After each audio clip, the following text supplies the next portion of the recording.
From the moment you were a child, you were rewarded for being useful.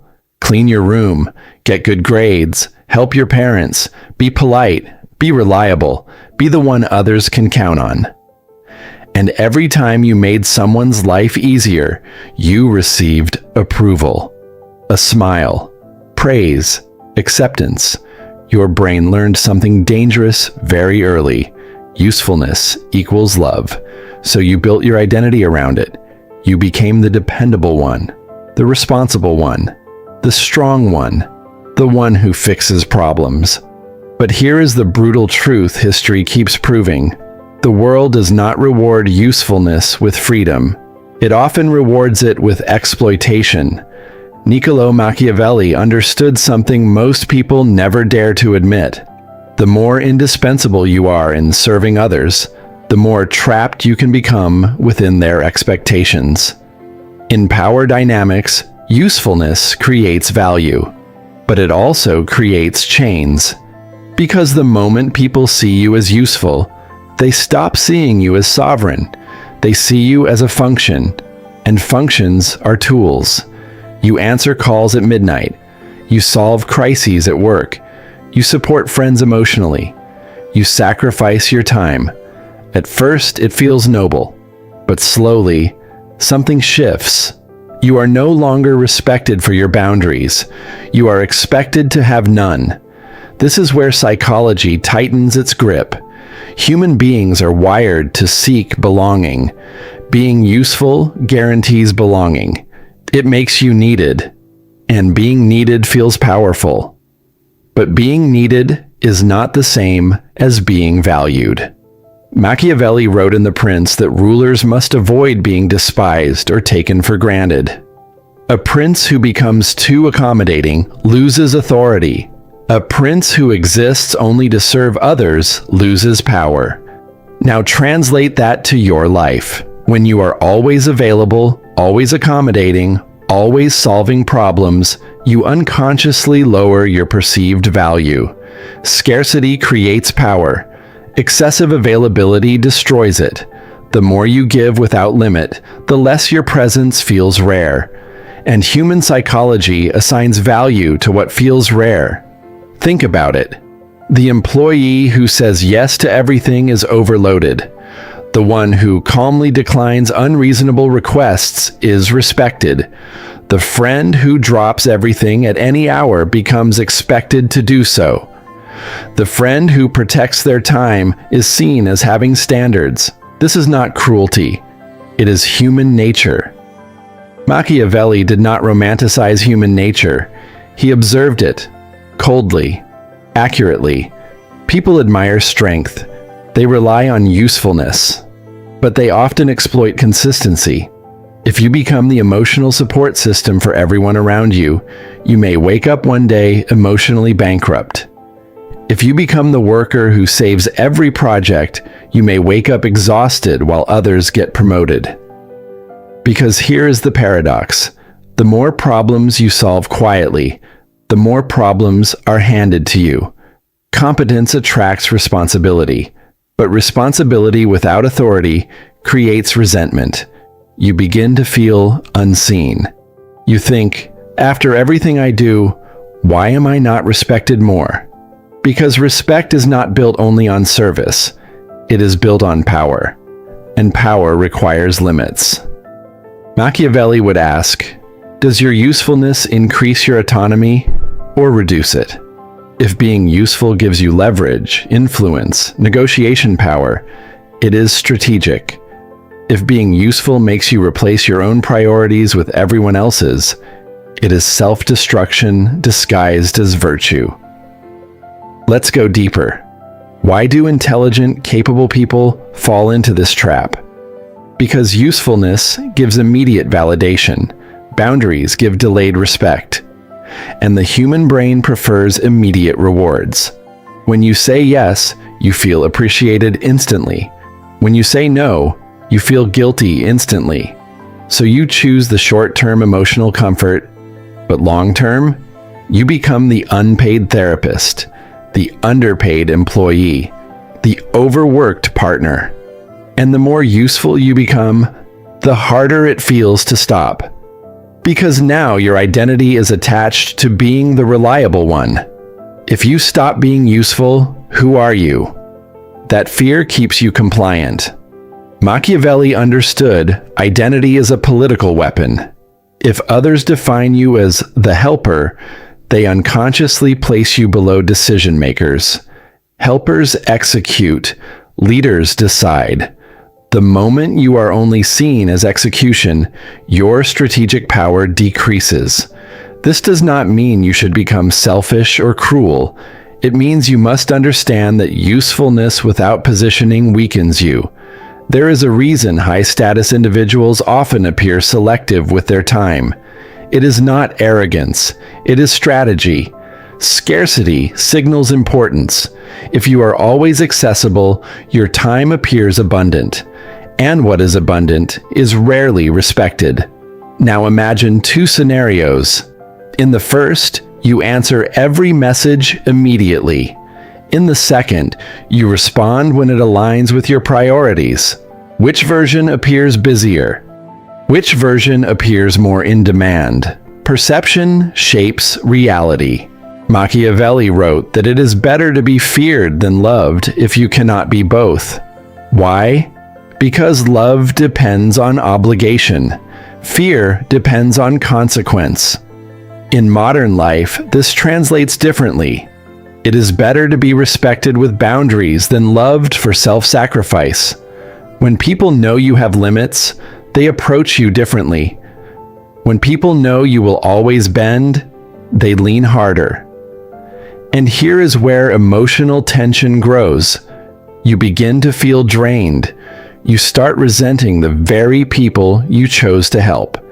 You think, why do they keep asking so much? Because you train them to. Consistency creates expectation. Expectation becomes entitlement, and entitlement destroys appreciation. This is the silent tragedy of being too useful. You lose time, you lose energy, you lose strategic focus on your own growth. While you are busy solving everyone else's problems, who is building your future? Who is investing in your skills? Who is protecting your mental space? If the answer is no one, then usefulness has become your cage. Machiavelli would not tell you to stop being capable. He would tell you to stop being naive. Usefulness must be conditional, strategic, measured. The most powerful individuals are not the most helpful. They are the most selective. They help when it increases influence. They decline when it drains leverage. This is uncomfortable to hear because it challenges your moral programming. You were told that being selfless makes you good, but goodness without boundaries makes you controllable. And controllable people rarely rise to positions of power. Power requires the ability to say no without collapsing emotionally. It requires detachment from constant approval. It requires the strength to disappoint others in order to protect your long-term vision. This is the psychological transformation. You must shift from "how can I be useful" to "where does my usefulness create strategic advantage?" If helping someone builds a valuable alliance, strengthens your position, or aligns with your mission, it is power. If helping someone simply prevents them from being uncomfortable while you sacrifice your growth, it is weakness disguised as kindness. And weakness, in any power structure, invites pressure. The world does not consciously plan to exploit you, but it will always move toward the path of least resistance. If you are the path of least resistance, you will be walked on. That is not cruelty. That is gravity. So the question becomes, are you useful by choice or useful by conditioning?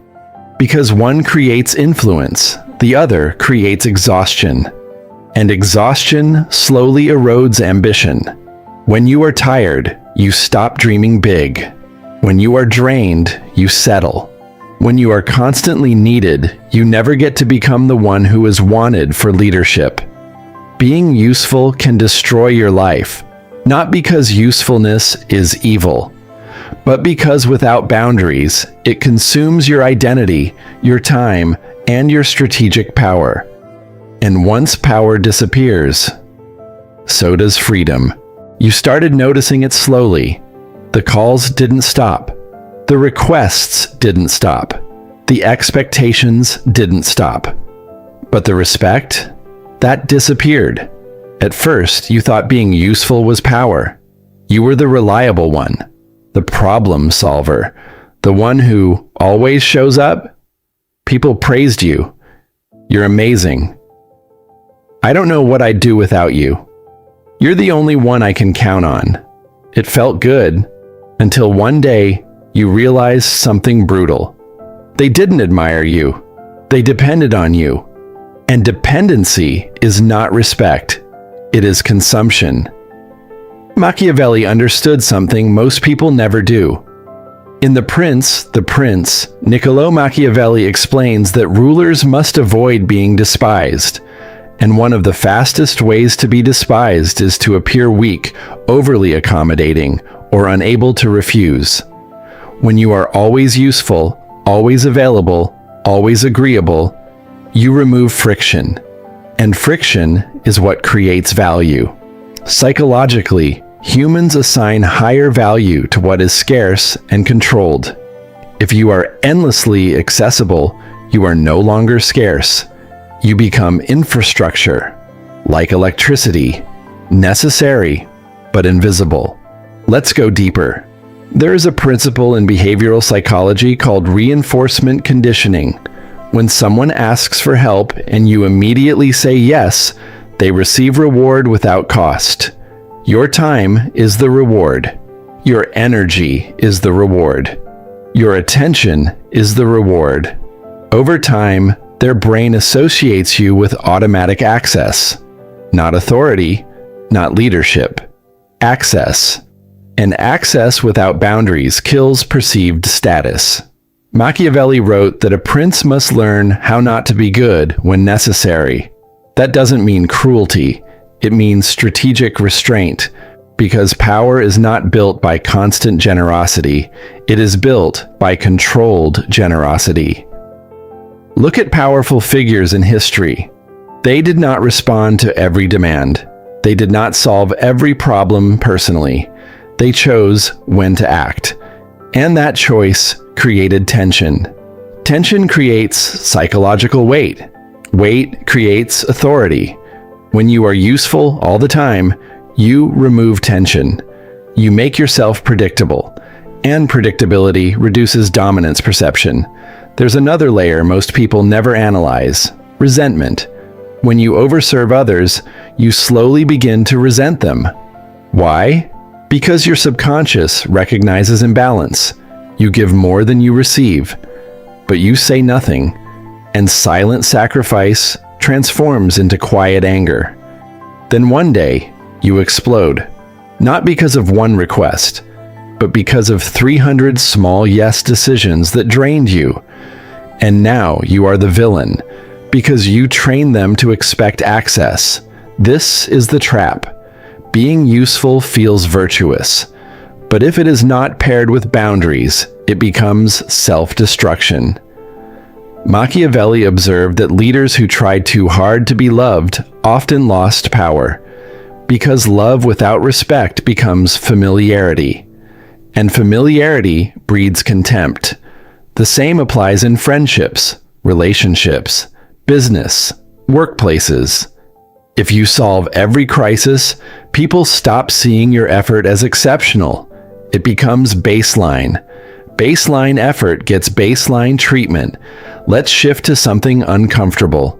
If you disappeared for 30 days, would they panic? Or would they replace you? The brutal truth is this: if your usefulness is purely functional, you are replaceable, because someone else can perform the function. Real power does not.